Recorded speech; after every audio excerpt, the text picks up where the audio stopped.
Shalom, shalom, peuple de Dieu. Je rends grâce au Seigneur pour ce nouveau jour, pour le souffle de vie qu'il nous a encore donné en ce jour et la grâce qu'il nous donne de nous compter encore parmi les vivants.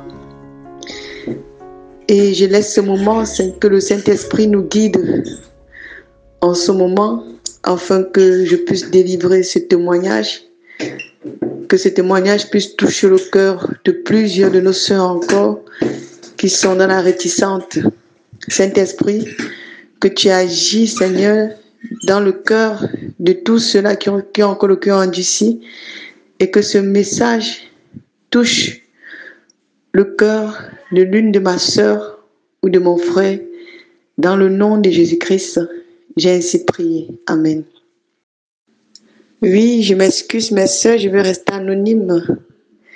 Je vais rester pour le moment anonyme, sans toutefois offenser qui que ce soit. Et en même temps, je demande pardon au Seigneur de délivrer ce message également un peu tard. Oui, comme je disais, je suis tombée sur une vidéo dans une chaîne Jésus revienne et j'ai vu le témoignage d'une nurse musulmane. Le Seigneur lui a fait grâce, elle a visité l'enfer et le paradis. Ce qui m'a beaucoup choqué, la particularité dans son message, c'était qu'elle parlait des greffes, qu'elle s'était fait les nattes, tout ça. Et dans la nuit, elle n'a pas pu dormir parce que ça criait dans sa tête comme des serpents. Et elle s'est réveillée et le Seigneur lui a montré que, effectivement, tout ce qu'elle a mis comme faux cheveux sur la tête, c'était des serpents. Elle a eu un combat toute la nuit, d'après son témoignage. Et dans le témoignage, elle disait vraiment que tous les faux cheveux, tout ça, ce sont les serpents qu'on porte sur la tête. Moi, ça m'a fait rigoler en quelque sorte. J'ai dit, mais non, c'est pas sérieux ça. Et comme je disais ça, pourquoi? Parce que je venais de mon pays, le Cameroun, je m'étais acheté vraiment des greffes un peu chères et d'autres où je n'ai même pas fini de l'argent. J'ai dit, je vais arriver en France avant de payer le reste de certaines greffes. J'ai dit, mais cette-là, elle est sérieuse. Comment Dieu peut punir uniquement pour les greffes ou bien tous ces consons? Et j'ai regardé mes greffes que je viens d'acheter. Elle avait dit que ces greffes, si ça porte du serpent ou bien c'est le serpent. J'ai dit, de toutes les façons, toute chose est créée par Dieu. Ce n'est que le Satan qui utilise les choses de Dieu pour après envoûter. Donc moi, tout ce que je peux faire, même si Satan a envoûté ces greffes, je vais juste prier dessus et porter. Donc chaque fois quand je vais porter ma greffe, je priais, je disais, toute chose est sanctifiée par le sang de Jésus-Christ. Père, sanctifie cette greffe et que tout ce qui est de mauvais sur cette greffe soit brisé au nom de Jésus. Et quand je commençais à prier avant de porter la greffe, je commençais à avoir mal à la tête. Moi, je dis non, ce sont les illusions, il ne faut pas que je prenne ça en compte, c'est normal, quoi. Ce n'est pas... Mais mes frères, une nuit, quand je me suis couchée, j'étais endormie, sur mon chevet, j'ai vu une bouteille d'eau et je pense qu'une sirène d'eau m'a appelé à travers de cette bouteille d'eau qui était placée sur mon chevet. J'ai porté dans le rêve, j'ai porté cette eau, ça me conduisait dans la salle de bain où j'ai rangé tous ces greffes-là. La sirène m'appelait toujours, ça appelait mon nom. Et quand j'ai ouvert la salle de bain où j'ai rangé tous les greffes, les bijoux, tout, j'ai plutôt trouvé un désordre pas possible. J'ai dit, mais qu'est-ce qui s'est passé dans cet lieu?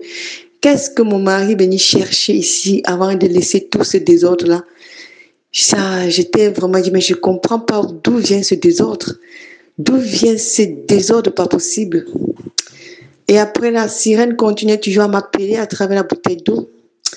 Et après, je me suis vue recoucher encore sur mon lit.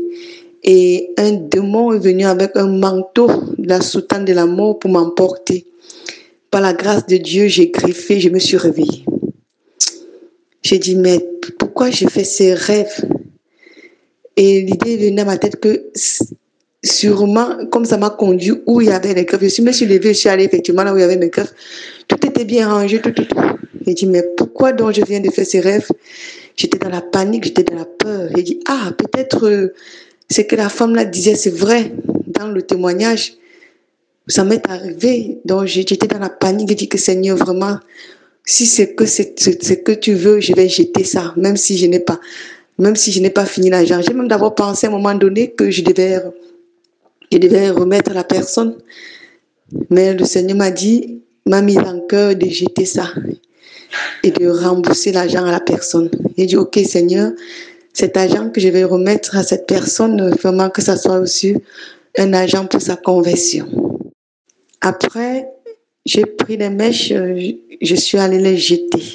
Je les ai jetées je les ai jetées dans les poubelles. Je suis rentrée, j'ai commencé à pleurer, je me suis confessée, j'ai dit, si je ne savais pas, je me suis confessée. Et après, comme la femme aussi parlait des boucles d'oreilles dans le témoignage, je me suis dit dans la tête que non, les boucles d'oreilles, peut-être Dieu parle plutôt des gens qui mettent des boucles d'oreilles extravagantes, quoi, les grosses boucles d'oreilles, les gens qui me disent que non, si tu mets juste les simples boucles d'oreilles, non, Dieu ne va pas trop, ce n'est pas trop grave quand même, il faut qu'on se différencie des hommes, quoi. Je pense que c'est peut-être des boucles d'oreilles vraiment extravagantes. Donc, du coup, je n'ai pas jeté mes boucles d'oreilles qui étaient tellement les petits boucles d'oreilles que je mettais. Et encore, comme Dieu n'abandonne pas, quand il commence à faire un travail, il faut qu'il finisse son travail. Un jour, je me couche, je dors encore, toujours. Je me retrouve dans une salle où je vois Nadège Atoms. Je ne sais pas si c'est comme ça qu'il faut l'appeler pour bien l'identifier. C'est celle qui chante Shiloh, inscrit mon nom. Donc c'est elle, quoi. C'est elle qui a chanté. Donc je la trouve quelque part en train d'enseigner. Elle avait porté les faux cheveux, les boucles d'oreilles, tout ça. Elle prêchait. Et j'étais derrière, je voyais comment elle prêchait. Je me suis sentie mal à l'aise. Et je suis sortie de la salle. J'ai trouvé son mari dehors. J'ai dit à son mari, mais pourquoi ta femme continue à mettre les boucles d'oreilles? Lui, il a secoué les épaules, il a dit, je ne sais pas. Et directement, cette parole est sortie de ma bouche. Sans la sanctification, nul ne verra Dieu. Je lui ai dit cette parole et je me suis tournée et je suis partie. Directement, je me suis réveillée. J'ai dit, ah Seigneur, donc même les boucles d'oreilles, alors même les petits boucles d'oreilles. J'ai dit, ok, là aussi, j'ai retiré mes boucles d'oreilles, j'ai jeté et je me suis confessée. Donc, je partage ce message avec vous aujourd'hui. Vraiment, c'est réel, tout ce qui est dit. Moi, au départ, je n'y croyais pas. Mais aujourd'hui, peut-être par la deuxième vision, le Seigneur en même temps dit, c'est un message aussi pour sa servante Nadège. Parce que le Seigneur, c'est elle que j'ai vue dans la deuxième vision, qu'elle a porté les boucles d'oreilles. Et je vois vraiment cette sœur aimer toujours les boucles d'oreilles, les choses de ce monde. Que ce message lui parvienne également, surtout ceux-là qui la connaissent. Donc, je voulais partager ce message avec vous. Et que vraiment, c'est vrai que le message pour le déploiement, parfois on doute, mais que le Seigneur nous accorde la grâce d'être ferme dans ce qui nous révèle et qui nous aide vraiment à marcher dans une vie de sanctification. Merci beaucoup. Que Dieu vous bénisse.